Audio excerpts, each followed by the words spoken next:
Beyond the Wall of Sleep, by H.P. Lovecraft.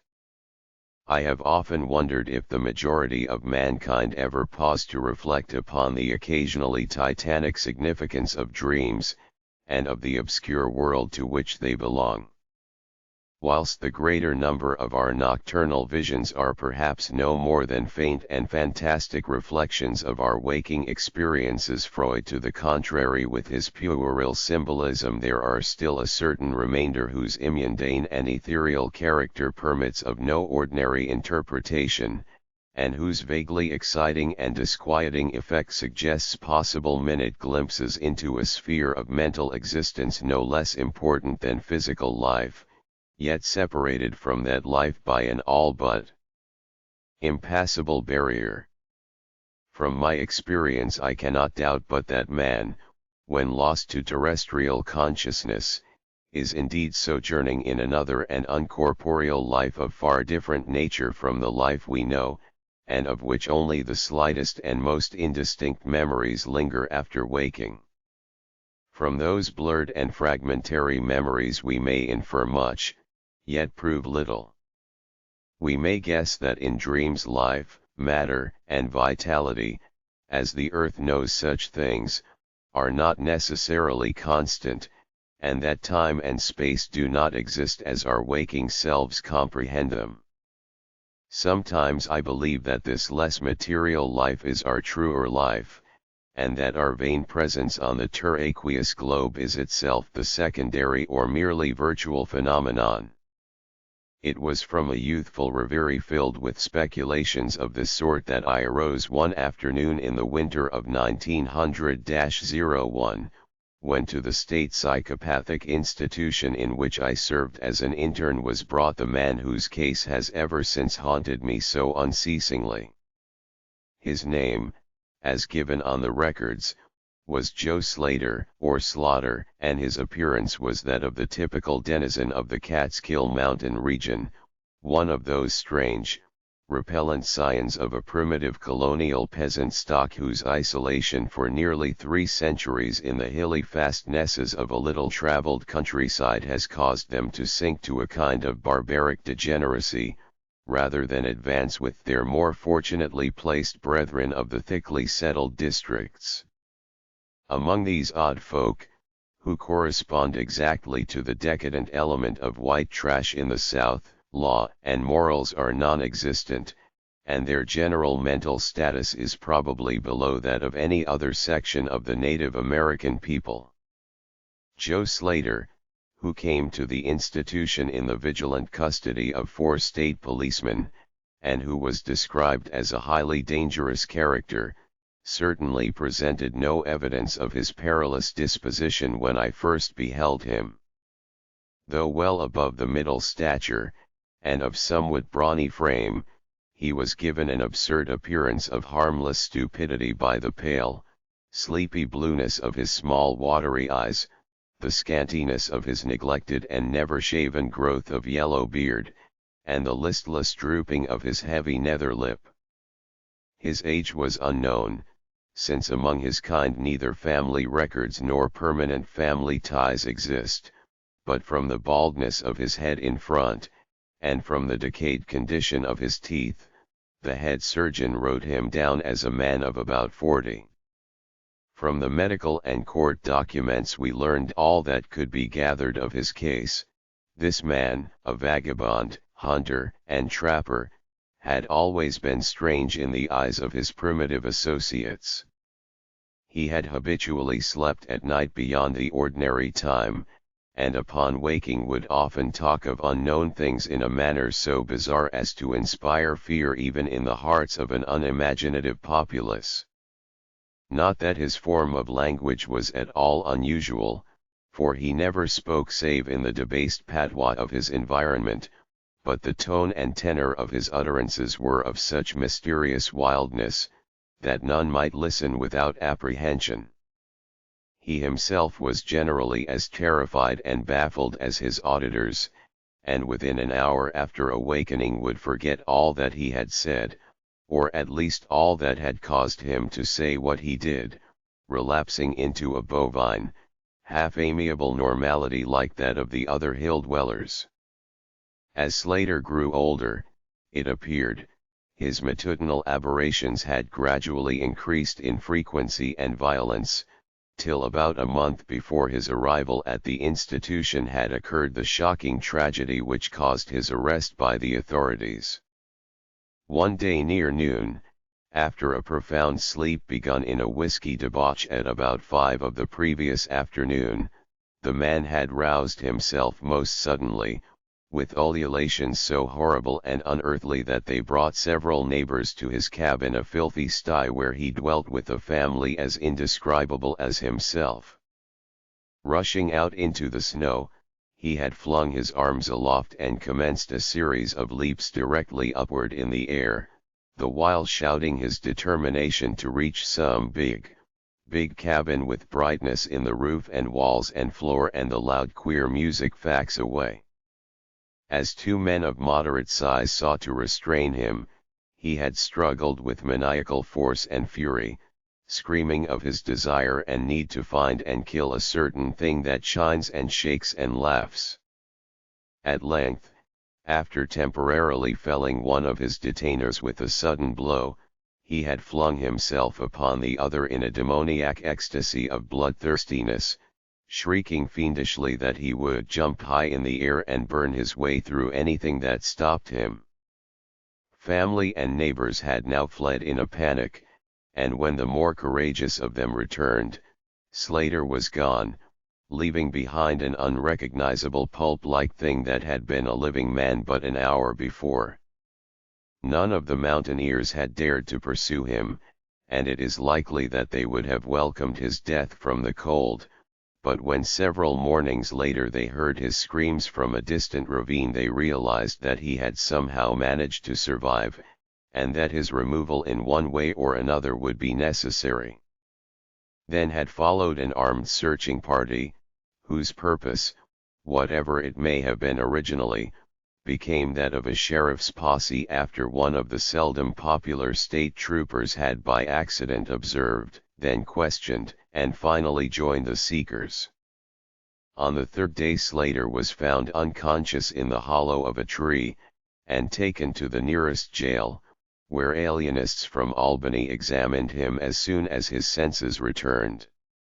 To them he told a simple story. He had, he said, gone to sleep one afternoon about sundown after drinking much liquor.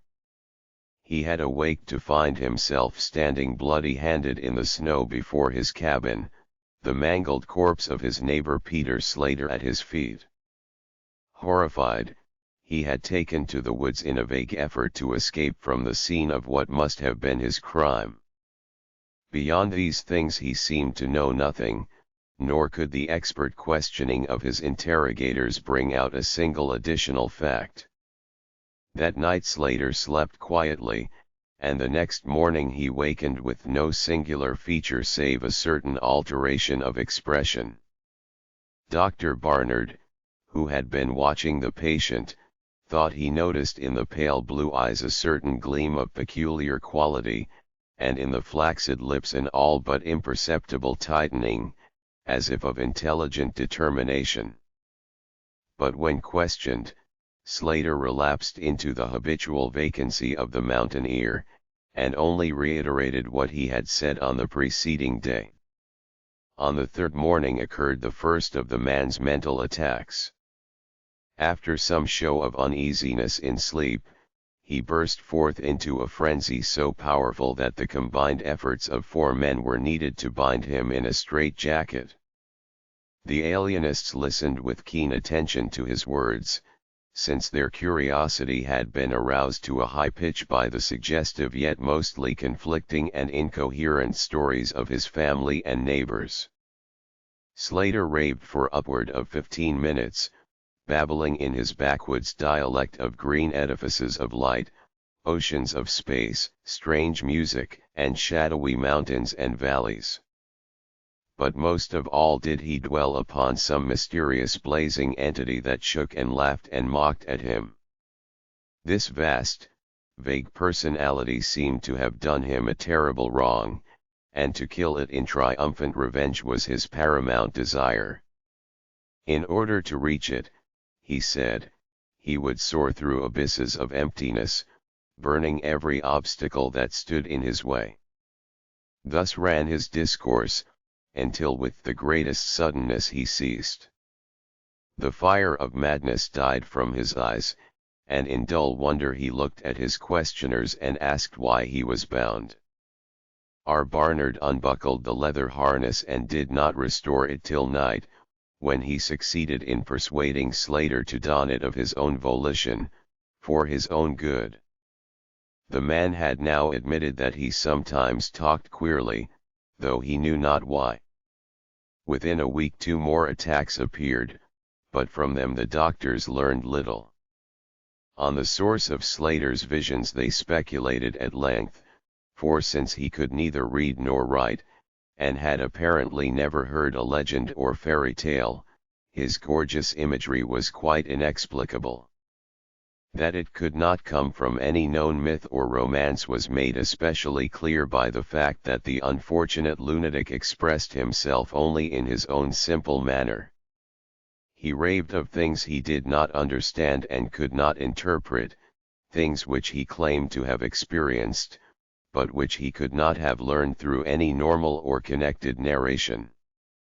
The alienists soon agreed that abnormal dreams were the foundation of the trouble, dreams whose vividness could for a time completely dominate the waking mind of this basically inferior man. With due formality Slater was tried for murder, acquitted on the ground of insanity, and committed to the institution wherein I held so humble a post. I have said that I am a constant speculator concerning dream life, and from this you may judge of the eagerness with which I applied myself to the study of the new patient as soon as I had fully ascertained the facts of his case.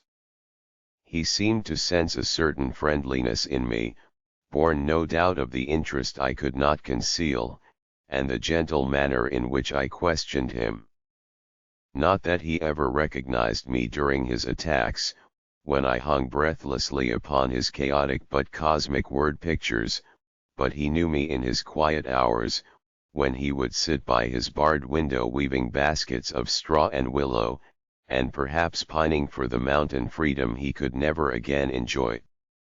His family never called to see him, probably it had found another temporary head, after the manner of decadent mountain folk.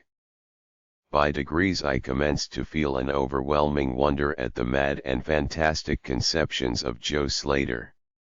The man himself was pitiably inferior in mentality and language alike, but his glowing, titanic visions, though described in a barbarous disjointed jargon, were assuredly things which only a superior or even exceptional brain could conceive. How, I often asked myself, could the stolid imagination of a Catskill degenerate conjure up sights whose very possession argued a lurking spark of genius? How could any backwoods dullard have gained so much as an idea of those glittering realms of supernal radiance and space about which Slater ranted in his furious delirium? More and more I inclined to the belief that in the pitiful personality who cringed before me lay the disordered nucleus of something beyond my comprehension, something infinitely beyond the comprehension of my more experienced but less imaginative medical and scientific colleagues. And yet I could extract nothing definite from the man. The sum of all my investigation was, that in a kind of semi-corporeal dream life Slater wandered or floated through resplendent and prodigious valleys, meadows, gardens, cities, and palaces of light, in a region unbounded and unknown to man, that there he was no peasant or degenerate, but a creature of importance and vivid life, moving proudly and dominantly, and checked only by a certain deadly enemy, who seemed to be a being of visible yet ethereal structure, and who did not appear to be of human shape, since Slater never referred to it as a mat, or as aught save a thing. This thing had done Slater some hideous but unnamed wrong, which the maniac, if maniac he were, yearned to avenge. From the manner in which Slater alluded to their dealings, I judged that he and the luminous thing had met on equal terms, that in his dream existence the man was himself a luminous thing of the same race as his enemy. This impression was sustained by his frequent references to flying through space and burning all that impeded his progress. Yet these conceptions were formulated in rustic words wholly inadequate to convey them, a circumstance which drove me to the conclusion that if a true dream world indeed existed, oral language was not its medium for the transmission of thought. Could it be that the dream soul inhabiting this inferior body was desperately struggling to speak things which the simple and halting tongue of dullness could not utter? Could it be that I was face to face with intellectual emanations which would explain the mystery if I could but learn to discover and read them? I did not tell the older physicians of these things, for middle age is skeptical, cynical, and disinclined to accept new ideas. Besides, the head of the institution had but lately warned me in his paternal way that I was overworking, that my mind needed a rest. It had long been my belief that human thought consists basically of atomic or molecular motion, convertible into ether waves of radiant energy like heat, light, and electricity. This belief had early led me to contemplate the possibility of telepathy or mental communication by means of suitable apparatus, and I had in my college days prepared a set of transmitting and receiving instruments somewhat similar to the cumbrous devices employed in wireless telegraphy at that crude, pre-radio period. These I had tested with a fellow student, but achieving no result, had soon packed them away with other scientific odds and ends for possible future use. Now, in my intense desire to probe into the dream life of Joe Slater, I sought these instruments again, and spent several days in repairing them for action. When they were complete once more, I missed no opportunity for their trial. At each outburst of Slater's violence, I would fit the transmitter to his forehead and the receiver to my own, constantly making delicate adjustments for various hypothetical wavelengths of intellectual energy. I had but little notion of how the thought impressions would, if successfully conveyed, arouse an intelligent response in my brain, but I felt certain that I could detect and interpret them. Accordingly, I continued my experiments, though informing no one of their nature. It was on the 21st of February, 1901, that the thing occurred. As I look back across the years, I realize how unreal it seems, and sometimes half wonder if old Dr. Fenton was not right when he charged it all to my excited imagination. I recall that he listened with great kindness and patience when I told him, but afterward gave me a nerve powder and arranged for the half-year's vacation on which I departed the next week. That fateful night I was wildly agitated and perturbed, for despite the excellent care he had received, Joe Slater was unmistakably dying. Perhaps it was his mountain freedom that he missed, or perhaps the turmoil in his brain had grown too acute for his rather sluggish physique, but at all events the flame of vitality flickered low in the decadent body. He was drowsy near the end, and as darkness fell he dropped off into a troubled sleep. I did not strap on the straitjacket as was customary when he slept, since I saw that he was too feeble to be dangerous, even if he woke in mental disorder once more before passing away. But I did place upon his head and mind the two ends of my cosmic radio, hoping against hope for a first and last message from the dream world in the brief time remaining. In the cell with us was one nurse, a mediocre fellow who did not understand the purpose of the apparatus, or think to inquire into my course. As the hours wore on, I saw his head droop awkwardly in sleep, but I did not disturb him. I myself, lulled by the rhythmical breathing of the healthy and the dying man, must have nodded a little later. The sound of weird lyric melody was what aroused me. Chords, vibrations, and harmonic ecstasies echoed passionately on every hand, while on my ravished sight burst the stupendous spectacle of ultimate beauty. Walls, columns, and arched raves of living fire blazed effulgently around the spot where I seemed to float in air, extending upward to an infinitely high-vaulted dome of indescribable splendor. Blending with this display of palatial magnificence, or rather, supplanting it at times in kaleidoscopic rotation, were glimpses of wide plains and graceful valleys, high mountains, and inviting grottos, covered with every lovely attribute of scenery which my delighted eyes could conceive of, yet formed wholly of some glowing, ethereal plastic entity, which in consistency partook as much of spirit as of matter. As I gazed, I perceived that my own brain held the key to these enchanting metamorphoses, for each vista which appeared to me was the one my changing mind most wished to behold. Amidst this Elysian realm I dwelt not as a stranger, for each sight and sound was familiar to me, just as it had been for uncounted eons of eternity before, and would be for like eternities to come.